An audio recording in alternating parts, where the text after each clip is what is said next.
Salam. Bugün elimizdeki mənbələr bizi tarixin ən böyük sirlərindən birinin izinə düşməyə çağırır. O böyük, qüdrətli sivilizasiyalar necə oldu ki, yoxa çıxdı? Hə, bəziləri deyir tanrılara qovuşdular, bəziləri deyir təbiətin qəzəbı. Elədir.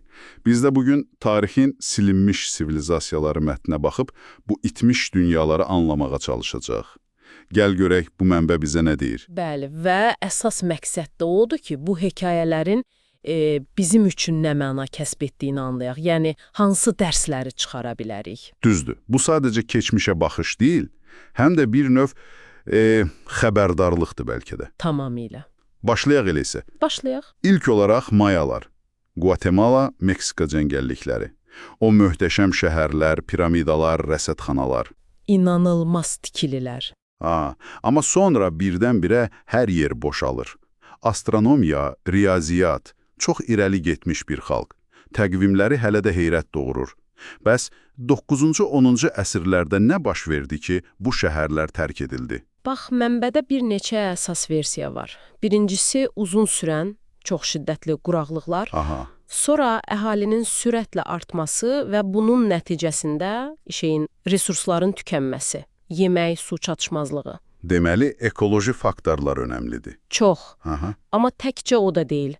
Daxili çəkişmələr, şəhər, dövlətlər arasında bitməyən müharibələr, bu da cəmiyyəti zəiflədib. Siyasi qeyri-sabitlik də var imiş. Bəli, hətta belə bir fikir də var ki, bəlkə də xalq artıq hökmdarlara, kahinlərə inanmırdı. Qurbanlar verilir, amma tanrılar kömək etmir. İnanc böhranı da ola bilər. Maraqlıdır. Yəni, bir neçə səbəbin birləşməsi. Çox güman ki, mənbə də bunu vurğuluyur. Tək bir səbəb yox, bunların hamısının bir araya gəlməsi, bir-birini gücləndirməsi, o mükəmməl fırtına dediyimiz vəziyyət yaranıb yəqin ki. Aydındır.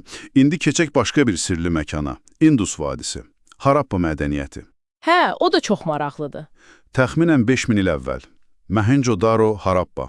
Kanalizasiya sistemləri, düz küçələr, planlı şəhər salma. O dövr üçün inanılmaz dərəcədə mütərəqqi. Amma qəribəsi odur ki, nə böyük saraylar, nə məbədlər, nə də oxuya bildiyimiz yazıları var. Bu necə olur? Sanki idarəçilik fərqli olub. Elədir. Bu həqiqətən də bir tapmacadır. Onların yox olmasına gəlincə burada da bir neçə ehtimal var. Yeni iqlim dəyişikliyi, musson yağışlarının rejiminin pozulması. Yeni iqlim. Bəli. Sonra Indus çayının yatağını dəyişməsi, bu əkinçiliyi və su təchizatını alt-üst edə bilərdi. Ticarət yollarının, məsələn, Mesopotamiya ilə əlaqələrin kəsilməsi də təsir edib yəqin. Bəs başqa? Bir də kənardan gələn Hindari tayfaları ilə, yəni sanskrit dilli xalqlarla tədricən qarışma, assimilyasiya ehtimalı var. Yəni, mədəniyyət tam yox olmur, amma dəyişir, başqasına qarışır.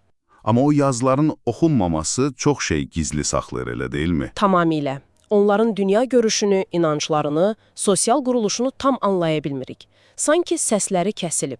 İndi daha da keçmişə gedək. Türkiyədəki Göbəkli Tepe. Bu, ağla sığmazdı. 12 min il əvvəl. Bəli, piramidalardan, hətta əkinçilikdən də qat-qat əvvəl. Və bunu edənlər ovçu toplayıcılar olub. Nəhəng, işlənmiş daş sütunlar, üzərində heyvan təsvirləri, özdə metal alətlər olmadan. Bunu necə bacarıblar axı? Və niyə? Bax, bu bizim ovçu toplayıcılar haqqında bildiklərimizi, demək olar ki, alt-üst etdi. Arxeoloqlar düşünür ki, bura dünyanın ilk məbədi, dini, ritual bir mərkəz olub. Yəni, insanlar əkinçiliyə keçməmişdən əvvəl belə mürəkkəb dini inanclara və sosial təşkilatlanmaya sahib imişlər. Məsələ, bu onu göstərir ki, monumental tikinti üçün oturaq həyat şərt deyilmiş. Amma ən böyük sir. Onu niyə bastırmaları? Bəli, təxminən 1000 il istifadədən sonra bilərəkdən qat-qat torpaqla örtüblər. Niyə? Bəlkə inanc dəyişdi, bəlkə məkanı qorumaq istədilər, bəlkə də elə bastırmaq özü də bir ritual idi. Cavabı yoxdur hələ ki. Çox qəribə.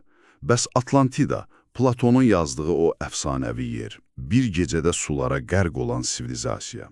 Hə, Atlantida. Real idi yoxsa sadəcə bir, necə deyim, fəlsəfi metafora?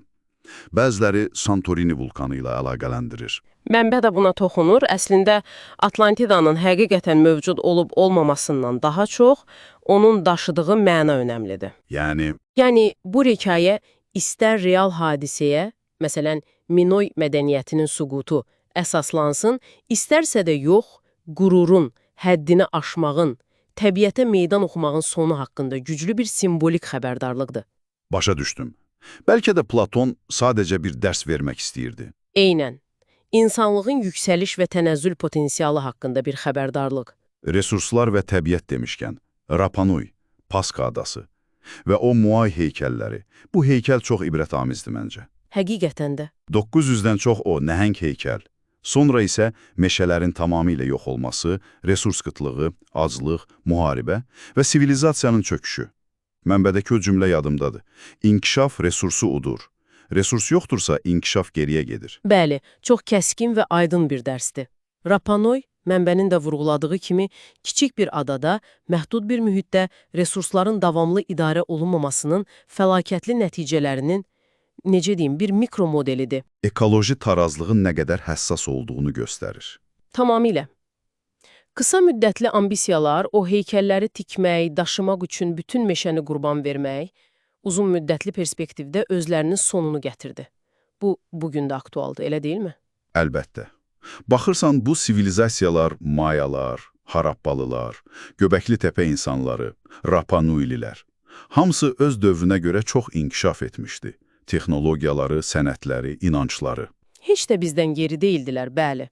Amma bir səhv addım, bir iqlim dəyişikliyi, bir daxili çəkişmə və tarixdən silindilər. Onların hekayələri həqiqətən düşündürücüdür. Həqiqətən.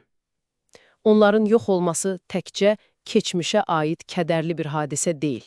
Bu, eyni zamanda bizə, bugünümüzə bir xəbərdarlıqdır. Tarix sanki pıçıldayır. Amma biz bula asırıqma, bax, əsas məsələ budur. Bu söhbətdən sonra məndə belə bir sual yaranır, səndə də yəqin. Görəsən, bizim öz dövrümüzdə, müasir dünyamızda fərqinə varmadığımız, görməzdən gəldiyimiz elə işarələr varmı ki, gələcəkdə bizim də sirli yox oluşumuzun səbəbi kimi yazılsın? Bəli, bax, bu sual üzərində düşünməyə də.